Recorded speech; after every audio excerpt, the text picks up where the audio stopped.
Hello मेरी प्यारी परियों और मेरे प्यारे दोस्तों, कैसे हो आप सब। आज हम शुरू करने जा रहे हैं एक ऐसी कहानी जो आपको हंसाएगी भी, हैरान भी करेगी और हो सकता है कि एंड तक आपको इमोशनल भी कर दे। तो बिना किसी देरी के चलिए शुरू करते हैं। तो इस कहानी की शुरुआत में हम एक गांव में दो बच्चों श्याओफैन और जिनियो को देखते हैं जो आपस में तलवारबाजी कर रहे हैं। और गाइज, ये दोनों ऐसे लड़ रहे थे जैसे आज ही गांव का फाइनल टूर्नामेंट होने वाला है जहां हमारा मुख्य किरदार श्याओफैन बार बार जिनियो से हार रहा था, लेकिन फिर भी वो जिनियो को हराने की कोशिश कर रहा था। यही चीज श्याओफैन को अलग बनाती है। तो अब जरा ध्यान से सुनना, क्योंकि सीन बदलने वाली है।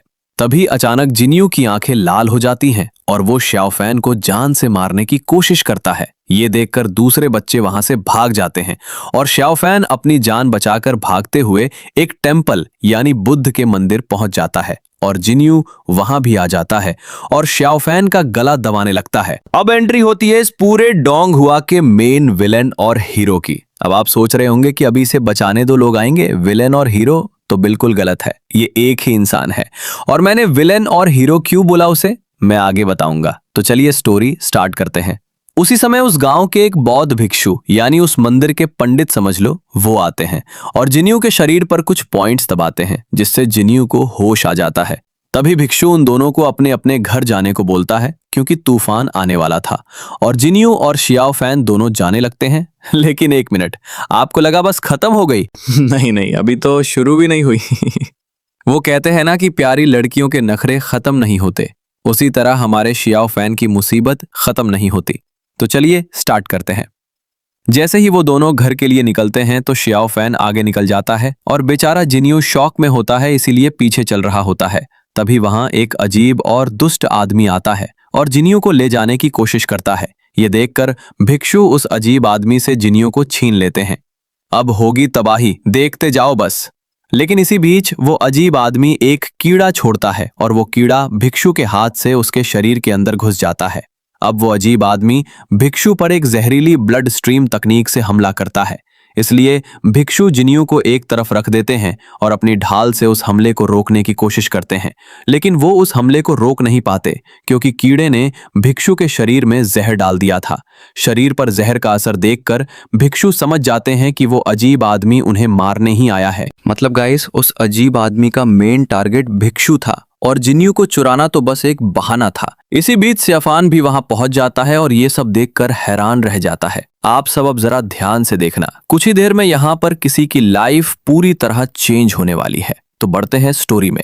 दूसरी तरफ वो अजीब आदमी भिक्षु से कुछ मांगता है, लेकिन भिक्षु मना कर देते हैं। ये सुनकर वो अजीब आदमी एक डार्क स्पिरिट बॉडी के साथ भिक्षु पर हमला कर देता है। तभी हमारे भिक्षु बाबा बुद्धाज हैंड का इस्तेमाल करते हैं और उस आदमी के हमले को नष्ट कर देते हैं। ये देखकर वो अजीब आदमी गुस्सा हो जाता है और अब वो एक बार में ही खत्म करने के लिए सोचता है और भिक्षु को मारने के लिए अपनी तलवार की लाइटिंग एनर्जी इकट्ठा करने लगता है। ये देखकर हमारे भिक्षु बाबा अपने चारों ओर एक मजबूत डिवाइन शील्ड बना लेते हैं। इस वजह से भिक्षु को कुछ नहीं होता। देख रहे हो भिक्षु बाबा का जलवा और अब वो अजीब आदमी समझ गया था कि वो भिक्षु को नहीं हरा सकता, क्योंकि भिक्षु के शरीर में जहर होने के बावजूद वो इतने शक्तिशाली हैं। इसीलिए वो अजीब आदमी वहां से भाग जाता है। अब असली कहानी शुरू होती है। तो अब भिक्षु जिनियो और श्याओफैन दोनों को नीचे लिटा देते हैं क्योंकि दोनों बेहोश हो गए थे। इसके बाद भिक्षु सोचते हैं कि उन्हें अपनी शक्तियां श्याओफैन को देनी होंगी ताकि जब श्याओफैन बड़ा हो तो वो लोगों को बड़ी मुसीबतों से बचा सके, क्योंकि भिक्षु उस कीड़े के जहर के कारण मरने वाले थे। अब ये मत सोचना आप लोग कि ये अच्छी पावर है और लोगों को बचाएगा। यही वो पावर है जो श्याओफैन की लाइफ चेंज कर देगी। अब हम देखते हैं कि अब भिक्षु बाबा श्याओफैन को होश में लाते हैं और उससे पूछते हैं कि क्या तुम मेरी तरह शक्तियां पाना चाहते हो? भाई, ऐसा कौन सा बंदा होगा जो सुपर पावर लेने से मना कर दे? खैर, श्याओफैन इस बात से सहमत हो जाता है। ये सुनकर भिक्षु कहते हैं, श्याओफैन, मैं तुम्हें अपनी तकनीकें सिखाऊंगा, लेकिन तुम्हें मुझसे वादा करना होगा कि तुम इन शक्तियों के बारे में किसी को नहीं बताओगे और तुम हर दिन अभ्यास करोगे।